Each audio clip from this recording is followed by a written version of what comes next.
In today's video, I'm going to teach you how to add Ferry on Waze. To get started, open Waze and head to the live map. This is where you'll be able to view the area you want to edit and make sure you're working in the correct location.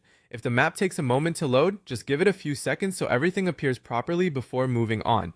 Once you're on the live map, look over to the right-hand side of the screen and click on the pencil icon.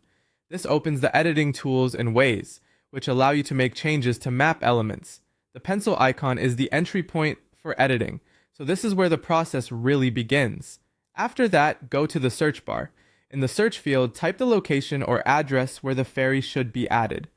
Be as accurate as possible when searching so you can quickly find the exact place you want to work on.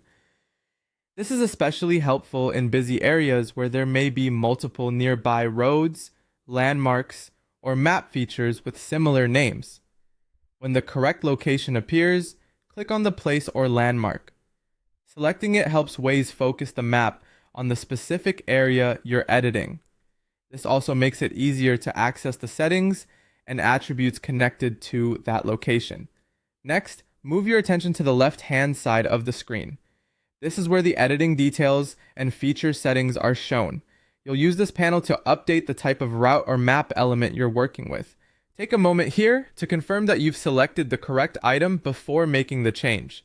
In that left panel, find the road type section and click the drop-down button. This menu contains different road and route categories that Waze uses to guide navigation.